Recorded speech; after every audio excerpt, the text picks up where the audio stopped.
Wisconsin Eye's 2014 election coverage is brought to you by the Wisconsin Hospital Association. For over 90 years, a valued voice for Wisconsin hospitals, supporting high-quality, high-value care in communities like yours.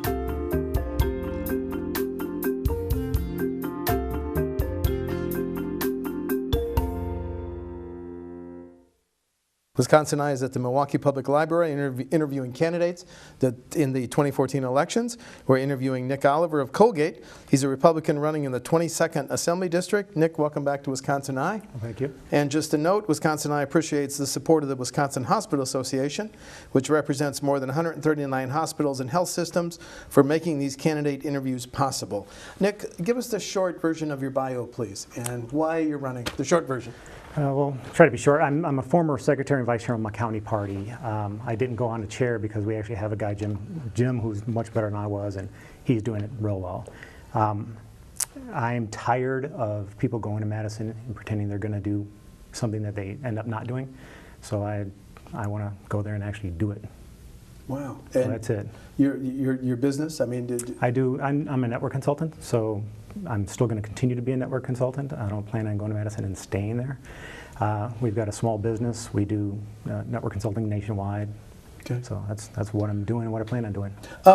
Let's get into talking issues this way. Your website says one of the first bills you're going to introduce would call the Affordable Care Act illegal. Mm-hmm. How can a state declare a federal law illegal, and why do you feel so strongly about that, Nick? Because the Constitution gives me the backing. Somebody argued with me the other day about this, saying that the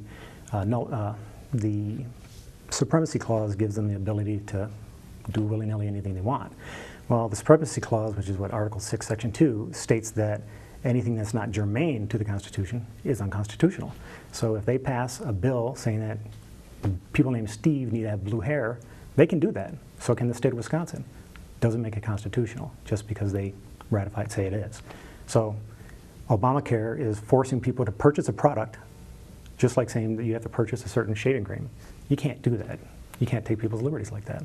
The U.S. Supreme Court upheld that, Nick. They absolutely did. And they also changed the language of the bill in order to do so, which they don't have the constitutional authority to do so.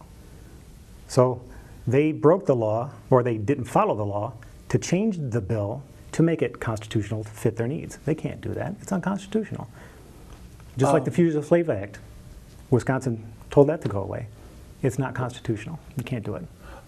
You'd be one of 132 lawmakers in Madison. Mm-hmm. What impact could you make on some of these very large national issues? Mm-hmm. I'm not demeaning them. I'm just, realistic. What difference could you make? My voice. Okay. Nobody's talking about it. I can scream. I can get on Facebook, Twitter, the whole deal, and make people understand. There's a lot of lawmakers out there now that just don't, and hopefully they're watching, they don't understand the Constitution. You're talking Madison and Washington? Absolutely. Okay. And I think in Madison we have more of a responsibility to handle what's going on than they do in Washington, because they're not gonna. We have two people there, well, more than two people. We have our senators and our reps out there, and they're, again, like you said, a handful of whatever. There's a guy in Michigan, Justin Amash, who's awesome. He's talking about it all the time, and he's getting a lot of praise, and a lot of people are understanding what's going on. We don't have that here. One of the issues that came forth in the last session was that we should have another national constitutional convention. Do you support that? Not at all. Why? Because they're under the impression that we can pass another set of amendments that will follow. The president's not following the law as it is. The federal government, they're not following the Constitution as we go. You're going to pass more legislation, more amendments, and they're just going to ignore them. One of the guys, I mentioned that too, said that, well, we'll put in something in there that says you have to. You're supposed to have to follow the legislation or the Constitution anyways, and they ignore it all the time. So you're going to send people out there, do an Article 5 convention, make changes, add more things, or have the ability to rip things out that should be there. People are trying to get rid of, like, the freedom of speech. You're going to give them that ability to yank that around and add something else that they're not going to listen to. Instead, let's use what we have, which is the Constitution, use Article 6, Section 2, use the 9th Amendment, the 10th Amendment, use the 4th Amendment, use them all as tools to say, listen, you guys have strayed for many, many years. And it's not just this Congress or the previous, but going back 100 years. They've been straying, and we've allowed them to do so. Because because you give up your liberty, I need to give up mine. That's not how it works. There was a resolution offered at the state GOP conventions calling attention to the right of states to secede. Is that something that you support? Actually, no. If you went to my website and you saw that my resolution on the Yes, Obamacare thing, I did. They actually took my resolution. We passed it 4 times. Well, I passed it all through my county party, 5th district, and the state of Wisconsin last year. 2 times, 2 years in a row, we went it through. This year, they took my resolution that was verbatim on my site and added to that ridiculous language about secession. Yes. Now, I fully think that states have that right based on what the Constitution says and how states were ratified and brought into the Union. They can. Should they? I think it's ridiculous for them to try. It doesn't make sense. Okay. But do they have that right? Absolutely, I think they do. But I think it was added to my resolution. It didn't need to be there, and then they killed my resolution because there's some people that don't understand the Constitution. I understand. Well, let's talk about some more specific issues. Let's talk about schools. A major issue before the next session is the expansion of school choice and vouchers. Do you support those, sir? Absolutely. Okay. 100%, no limits. Okay. All around. Take that 1,000 enrollment cap off. Completely. And Common Core. Common Core is ridiculous. It's just as bad as No Child Left Behind. Federal standards, state standards. You know what? Our school district in Germantown does really well, and we're going to continue to do well. So other districts can look at us, and other districts around the state or the country, for that matter, that do well, and say, these guys are doing awesome. Let's follow what they do. Instead of having some other place come down on high and say, this is what you need to follow. This tiny little baseline, which is ridiculous. And I don't know if you've seen some of the things that have come out, some of the math problems or other word problems that make no sense.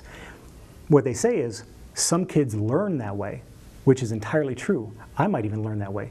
But you don't push any core of anything to anybody and think that everybody's going to do well. If you identify some children that do well under this thing, then have those teachers teach that way.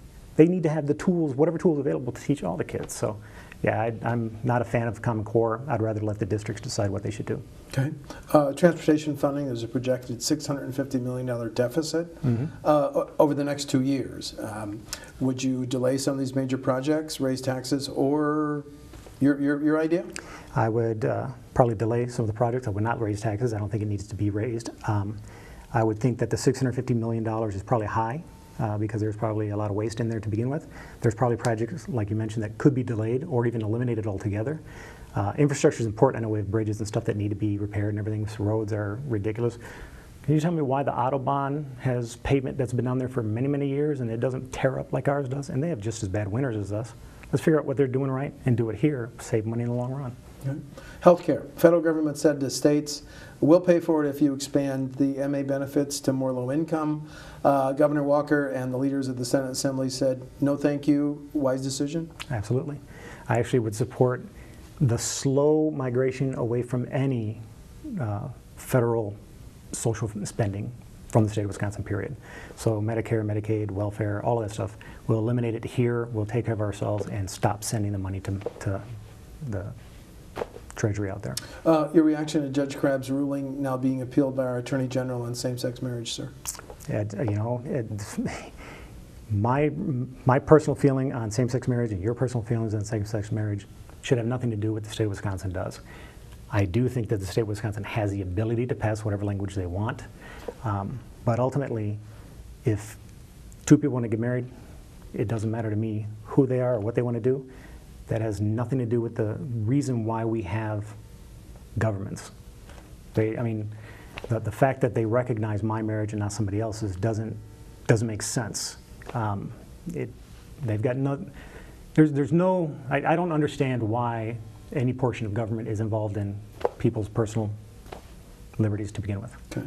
2 candidates for Attorney General say first offense drunken driving should be a crime. Your position? Absolutely. Absolutely. Absolutely. Why? Because I have children. Okay. Being debated in Washington and Madison, plans to raise the minimum wage. Your position? Against it. I'd like to eliminate it. Like to eliminate the minimum wage? Completely. There's no. I own a business. None of my people make minimum wage, but if I had a position or something that I can bring somebody in for a lower price, or a lower cost, why should that matter to anybody other than me and the person I'm hiring? If I can get a part-time job and I want to learn, say, roofing or whatever, and I want to do that just because I want to learn this stuff, why should you as an employer have to pay me a minimum amount when I can just say, you know what, I want to learn this stuff, let me get on it and do it? I don't understand. Again, they're stripping your liberties, your own will from you. They shouldn't have that ability to do so, and we've let them. Okay. I've asked you about several issues. Are there any things that are important in your campaign that I haven't asked about, sir? The bottom line is the Constitution, personal liberties. I'm tired of them, everybody going out there promising, there's all kinds of minor things that get out there that make noise and people get excited about, and we pass or fail or whatever. But the ultimate problem is we're not following the Constitution, and we're not leaving people alone. We've subverted our will to the government, and I want to stop that. You've obviously thought a great deal about this. Where does this go if it's not reversed? This idea of ignoring the Constitution, which is what you say we're doing, where does it go 5, 10 years from now? Yeah. I think there's a lot of, and I don't want to say crazy people, but that's the perception that some people have.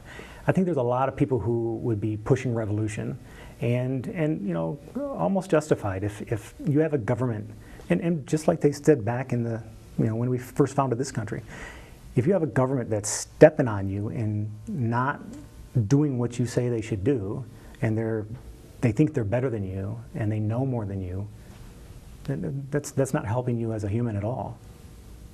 2 final questions. Have your issues, is there more support now than there was 2 years ago when you previously ran for the Assembly for your issues? Yeah, absolutely. I think I'm not a visionary, but I think I'm about 20 years ahead of most people where they are in politics now. And I only say that because 20 years ago, I was saying the things my competitors are saying. And it's just, at some point, they'll start, unless in 5, 10 years people go nuts. But I think at some point, they'll start waking up because, like I said, I've been working at this for a while, and in the events that I go to when I talk to people, they're all starting to move slowly towards the correct path that I think makes sense. It'll be a while, but okay. I think they'll get there. You're running for an open seat. You've got a primary opponents. If you choose, do you want to highlight any differences with them, Nick? I've known one of them for not quite 2 years now. I've met her a few times. I like her. I don't understand why, well, I was going to say I don't understand why she's running, but she has some issues she wants to go forward. The biggest difference is I'm the only one in this race, and probably in this state, well, there's a few of us, who is pushing the Constitution, who's pushing getting back to that, who's saying that can be the means to the end. These other people are pushing, we can fight Common Core, or we can fight this issue or that issue. But if you step back and look at the tools the Constitution gives you and says this is what they can and cannot do, and we just get that back and teach people that, all the other issues fall away. They no longer are problems because we're not fighting those. We don't have to fight those battles when we understand that we're all on the same platform and we're done with those. So the difference is, I think I'm pushing the right solution in the Constitution, and the other people are pushing, kind of Band-Aids on small problems. Understand. Thank you. Nick Oliver of Colgate is a Republican candidate in the 22nd Assembly District. The primary is August 12th. Nick, thanks for talking to Wisconsin Eye. Thank you. Thank you.